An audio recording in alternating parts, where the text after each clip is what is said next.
here again, I'll wait for my invitation to come on your show. Okay, let's continue.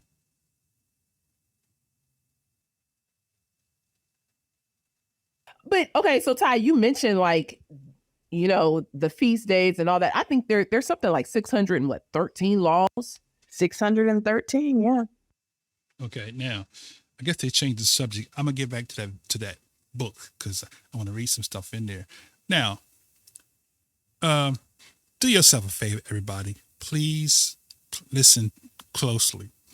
This is for all the Hebrew Israelites as well, because some of us still say that. I listen to teachers and they say it, and it's just regurgitating the same thing that you've heard from somebody else without going further investigation. So, the 613 laws is not biblical. Let's be clear with that. The 613 laws, there was never given 613 laws. Okay, I'm gonna tell you where it came from, as you see on the screen. It originated with the Babylonian Talmud. That's where that came from. It says from the 3rd century Common Era by Rabbi Simlai. So Rabbi Simlai in the 3rd century Common Era, AD, if you like, in his sermon 365 negative and 248 positive. Okay. So that's where 613 laws came from, because I've been studying Hebrew for years and I've looked far and wide to see where they come up with 613 laws. Okay. So that was a concoction of Rabbi Simlai, right? 613. So stop using that. Okay. Now, the word of Yah is clear. It says that man shall not live by bread alone, but by every word which proceeds out of the mouth of Yah, right? So therefore, Yah's laws is unlimited. It's not 613. That's a false narrative, right? So you can read that in Deuteronomy 8:3. Man shall live by every word of Yah. Okay. Now, I think I better go back to that book because I think I might have passed the part where he was talking about Egypt. So let me finish that book. And if he does come back, then I'll reiterate the book. So back to the book, the Negro contribution of the Negro to human civilization. So Nefertari, we talked about Nefertari was the famous queen of Amos, the king of Egypt, who drove the Hyksos from the land and founded the 18th dynasty. Okay, so this Nefertari was a negress of great beauty, strong personality, and remarkable administrative ability. She was for years associated in the government with her son, Amenhotep I, who succeeded his father. Queen Nefertari, and they actually dug up her mummy. Sick rascals. And to their surprise, she had Negro hair. Okay. Queen Nefertari was highly venerated, and many monuments were erected in her honor. She was venerated as ancestress and founder of the 18th dynasty, and styled the wife of the god Amun, etc. Another strain of Negro blood came into the line of the pharaohs with Mutimua, wife of Thutmose the fourth, whose son Amenhotep III had a Negroid physiognomy. So my brother said that we making up history.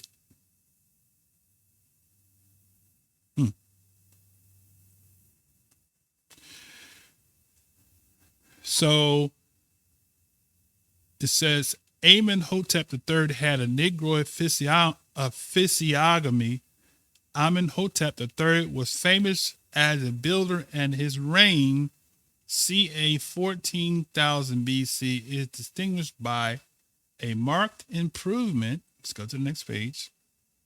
Scroll up. In Egypt art and architecture. It was who built the great temple of Amun at Luxor and the Colossi of Memnon.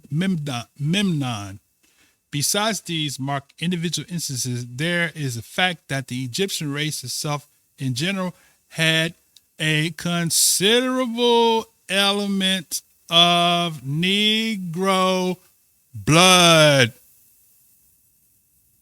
And one of the prime reasons why no civilization of the type of that of the Nile arose in other parts of the continent, if such a thing were at all possible, was that Egypt acted as a sort of channel by which the genius of Negro land was drafted off into the service of Mediterranean and Asian culture.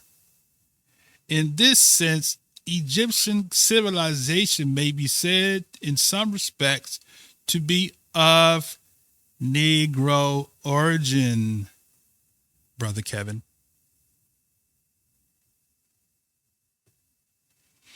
Among the Semitic peoples whose civilizations were so numerous and so ancient on the shores of the Mediterranean and throughout Western Asia, the Negro, as in Egypt, made his influence felt from the lowest to the highest walks of life. Okay, there's more. Sometimes as a slave, sometimes as the freest citizens, as a cupbearer or a confidential advisor. He stood next to kings and princes, and as a faithful eunuch, he enhanced and extended the power of the other sects in lands where customs confined them to four walls of the dwellings of restricted to the utmost and appearance and their actions in public. And women of Ethiopian black but comely wives, that's a quote from the Bible, right?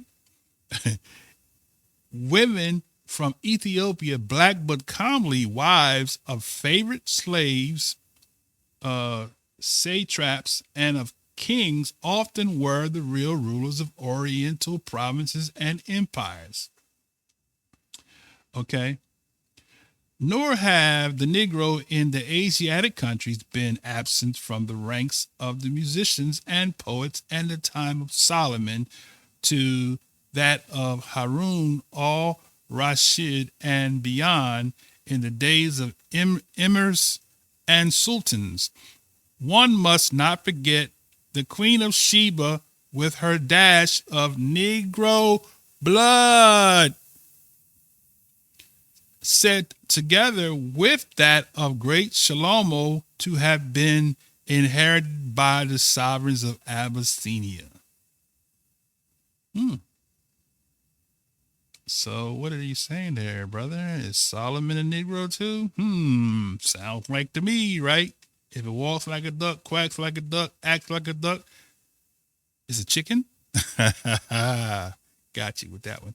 Okay, now, when under the brilliant dynasties of the Amidites, 661 to 750 AD, the city of Damascus was one of the glories of the world and galaxy of five renowned poets, included Nassib the Negro. How about that? And he can cross the whole of Asia and find the Negro again, for when in far-off Japan, the ancestors of the modern Japanese were making their way northward against Ainu, the aborigines of that country. Their leader and armies of Sakanuye, Tamaramaro, a famous general and a Negro. Passing down European history, we find traces of Negro in many high places. In France, during the reign of Louis the Louis the 16th, we met with Chevalier Sainte Gorges, knitted by the monarch. Later on, the mulatto Lislet, Geoffroy, and corresponding member of the French Academy. In 1874, the doors of the Institution of de France opened wide to Alexandria Dumas, whose great-grandmother was a purebred Haitian negress. Her grandson also a distinguished man of letter, right? Okay, now, pause for a second here. All right, so I got one more for you. I know it's been a long video. It's supposed to be a short video, but I'm going to chop it up probably. So, Crania aegyptica, right, is my next source. Crania aegyptica, right? And we're going to go to page 60. So, this is written by Samuel George Morton, and it was published in 1844. He died 1851. So let's go to page 60. See if I can get there. Okay. Okay. Now I'm going to zoom this in so you can see it. Okay. Right at this paragraph here, it says, if it be allowable to make these databases of calculation for the past 35 centuries, right, it will follow that upwards to 10 million of Negroes have been brought as bondmen into Egypt during that period. Interesting. 10 million? So my brother said Egyptians weren't black. Okay. This guy knows more than I do. He said 10 million Negroes have been brought as bondmen into Egypt during that period. So it says for the past 35 centuries, right? So that would be right around the time when the Israelites were slaves in where? Egypt. Very good. The Negroes have been brought as bondsmen into Egypt during that period. This I regard reasonable calculation for the present wasted and depopulated conditions of the country. The demand for servants and slaves must be far below what it was in the flourishing epoch of who? The pharaohs. This vast influx of Negroes into the valley of the Nile. Oh, wait a minute. So he's saying that those Negroes that was in Egypt left and they ended up in the Nile?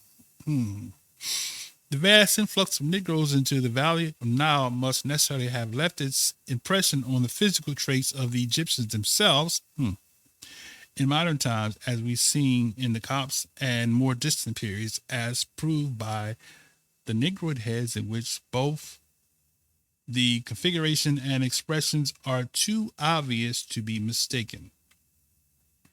But it may be inquired, how does it happen that the Negroes or the descendants should be found in the catacombs if they constituted a menial or small minimal amount of slave estate in Egypt?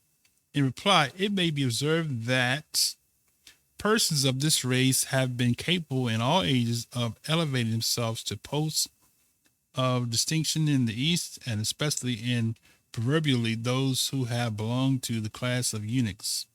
It is also important to observe that so tenaciously were the Egyptians of the rights of their offspring that they admitted them to equal privileges with themselves, even when the mother was a slave. And these usages extended to inheritance.